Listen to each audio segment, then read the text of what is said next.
Welcome to Prelude to Ulysses. We're going to read an excerpt out of Franz Kafka, The Complete Stories.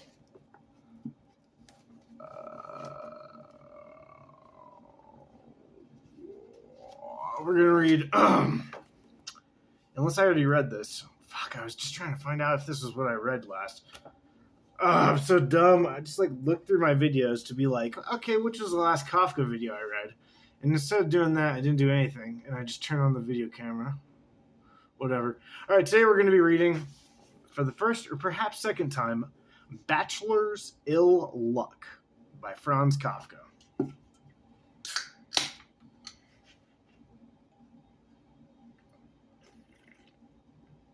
Gugh.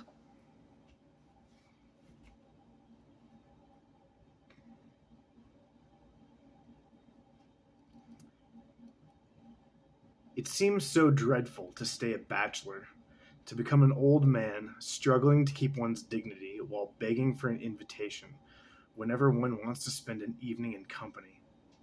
To lie ill, gazing for weeks into an empty room from the corner where one's bed is, always having to say goodnight at the front door, never to run up a stairway beside one's wife, to have only side doors in one's room leading into other people's living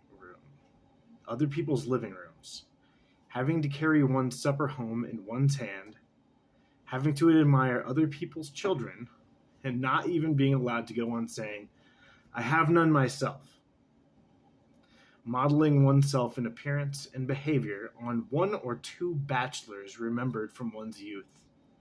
That's how it will be.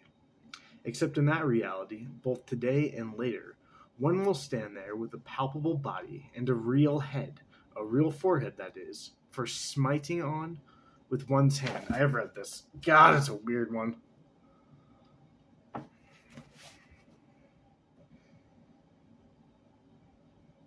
So it seems so bad to be alone, because this guy's always begging to spend company at places. If you're begging, you've already lost. When it comes to hanging out, please hang out with me. Oh, God. I don't know what this fucking poem's about. Is it a poem? It's a short story. I've been sick for a long time.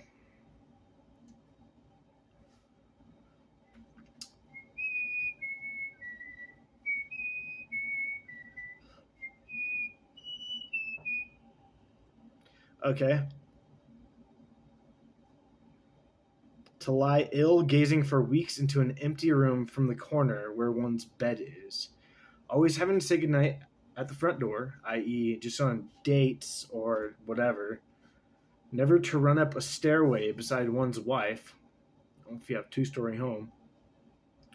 To have only side doors in one's room leading into other people's living rooms. I'm assuming that's some type of dormitory situation that was maybe common in this part of the world at this point in time, where there's a common living area and a bunch of bedrooms attached. I'm guessing that's what that means. Having to carry one's supper home in one's hand. I don't know how else you're going to carry it home. Having to admire other people's children and not even being allowed to go on saying, I have none. You can say whatever the fuck you want, Franz, you psycho. You can tell people you don't have kids. There's no rules against that. Modeling oneself in appearance and behavior on one or two bachelors remembered from one's youth. I feel like this guy has put himself in quite a box.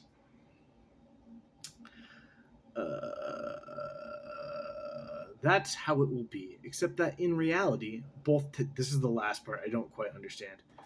He's already insinuating that his life towards the end, which we don't know, honestly, will be very lonely and super judgmental about oneself.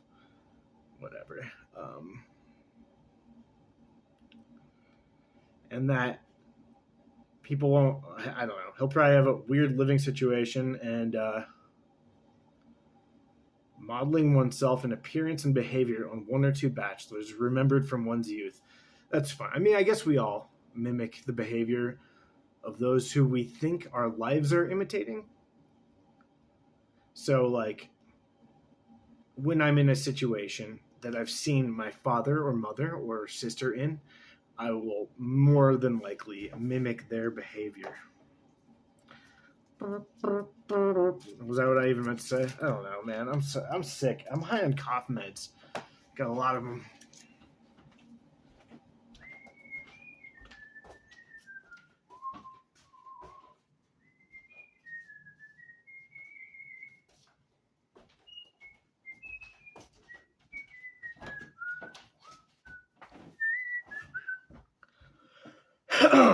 But the last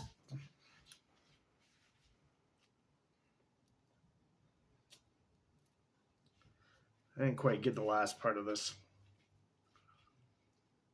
short story. Kafka is a humorless bummer, it seems.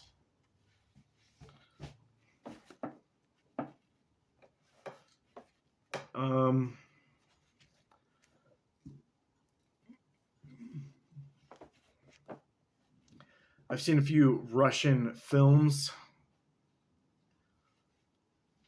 recently, sort of, and they are fucking bleak. One was called Marketa Lazarova. It's about these warring clans in Russia. That might have been Czechoslovakia or something. And there's like some princess or something. That's her name. And she gets like kidnapped. I honestly don't remember it, but it was fucking awesome and bleak as shit. Also humorless. Then I watched Stalker, which was fucking good. But I don't know. I don't know what it was about. Actually, I do. I think I know exactly what Stalker was about. That was super bleak and weird and lots of poetry. I watched Mirror, which is by the same guy who did whatever that was called.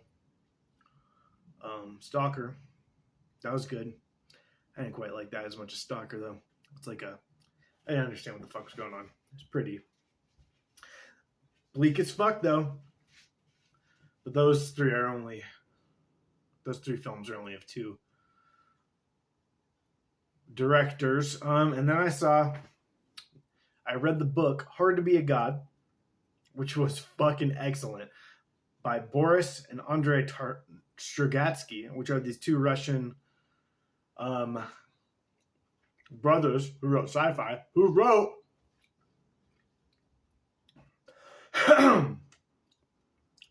Roadside Picnic, which was turned into the film Stalker. I don't know what Roadside Picnic is about, but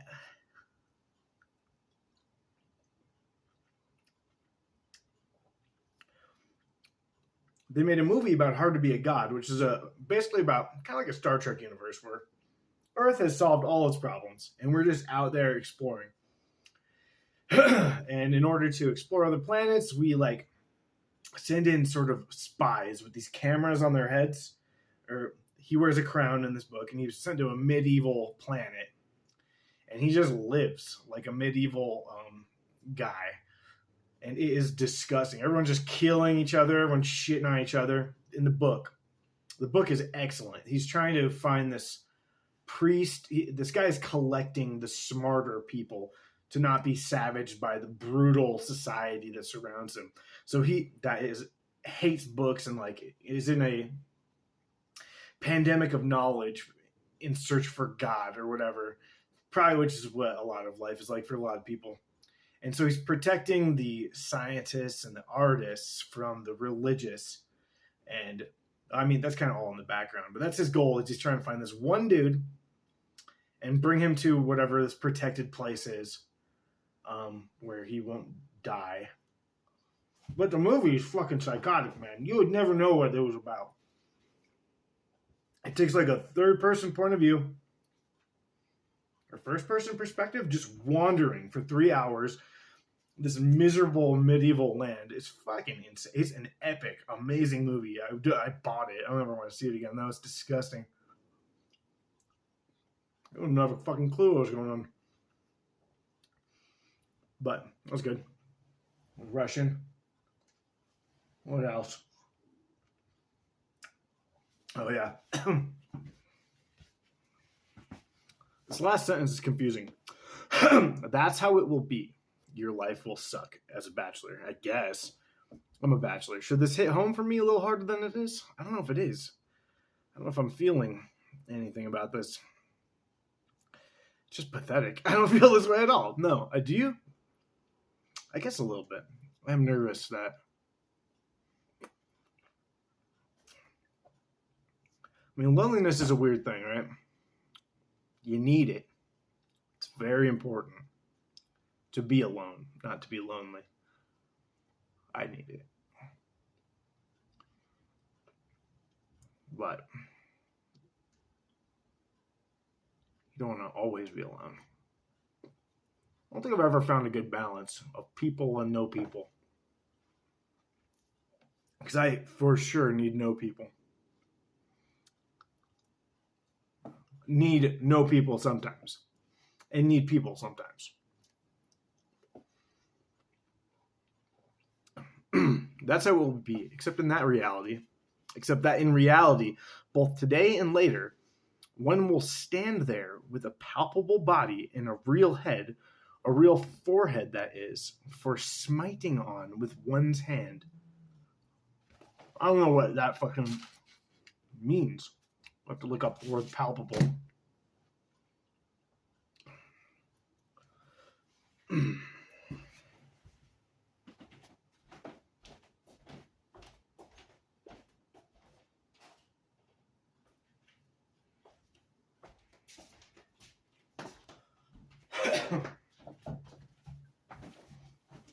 Palpable, real, I guess. Understandable with a palpable, understandable, visceral, provably existing. Let's see. That's what I'm guessing. Palpable. Rear. Professionalism. Pool. Phonetic alphabet. Was I looking up? Palpable. Patriarchy. Pesticide.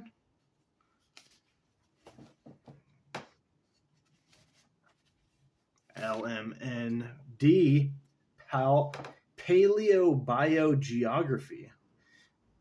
We'll just go with that real quick. Paleobiogeography is the study of the distribution of ancient plants and animals. Fuck, what were we looking about? Palatable. Palpable? Palpable.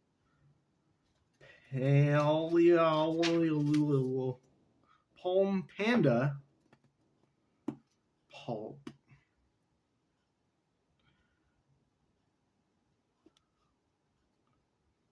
Where are you? Pulse, palpitate,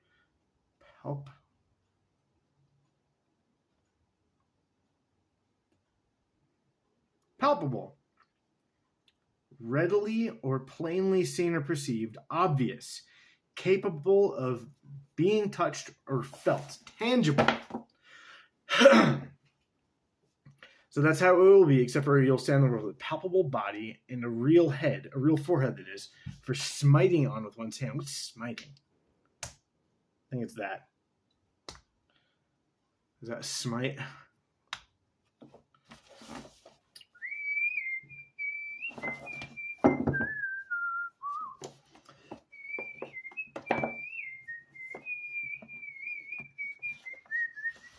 So, but in reality, it will be real, is I guess what he's saying.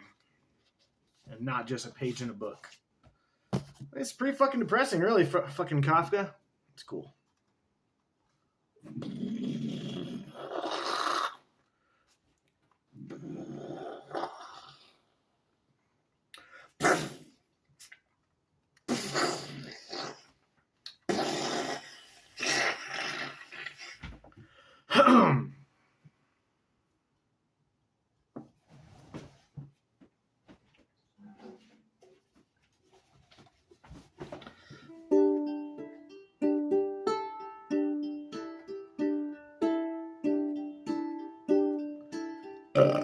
Excuse me.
So, Bachelor's Ill Luck, I think is what it was called. Not really about luck, but about a self-fulfilling prophecy of, I guess, fear that you will always... It's not really necessarily about... Was that even about loneliness? He seemed more focused on what other people thought of his aloneness, rather than actual feeling of alone. His focus seems more on the fear of knowledge that people have that you are alone. Whereas I think that the real fear of being alone, I don't know, being forgotten, being unimportant.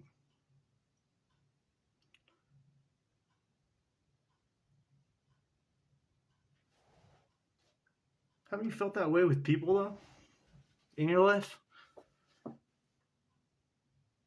Man, I like spiders. That was weird. Thought I saw a spider. God, cough medicine.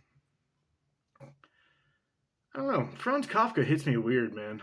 Like, the concepts are relatable, but his focus is way off for me. And I don't know. Like, what's important about loneliness? Not what he suggested, in my opinion. That, oh, God, he's smacking himself in the forehead. I'm guessing that's what he means. I'm trying to get out and hang out with some people. It's hard to be whoever I am and, but, like old. It's hard to make friends. I think I'm doing an okay job, though. I've got a couple folks. I don't feel the same way. I'm a bachelor. I don't feel like I have ill luck, though.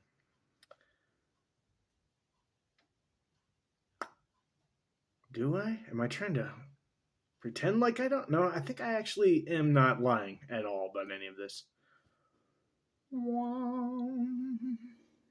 Okay, I think I'm just scared to walk away. I don't think I've said something important. I guess that's the fear of loneliness. Maybe that's why I'm doing this. I'm talking. I lost my dog. I think I've said that already. I'm a loser. I had to put Lotus down. And there's such an emptiness.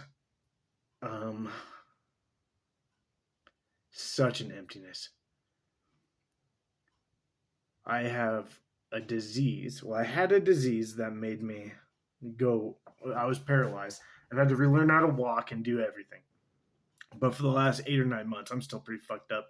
I've been having to just sit and learn how to walk and stuff again, really slow. But I was able to spend the last 8 months basically with my dog. We were both in shit shape and both needed help getting up, but I could help her, and my parents helped her £1,000,000. But I was able, because I was fucking paralyzed, I would have had to put her down 6 months earlier, maybe. Who knows? Because if I was at work and every time I came home she was stuck or falling on the ground, I wouldn't have been able. I would have had to put her down a long time ago. But due to this disease and fucking disability payment, I was able to spend time with my dog in the last days of her life, and it was so fucking great to have that privilege, I guess. I don't know. Most of the time I think the dog just kind of slowly becomes a nuisance. Not a real nuisance as that's all that they are, but they become so much trouble you can't take care of them because they're so old or whatever. And I was able to do that for a longer time. So thank goodness for that. All right, let's look up one word because I got to pee. Panic-stricken. Overcome with or characterized by or resulting from fear or panic. Let's remember to do that sometime this week.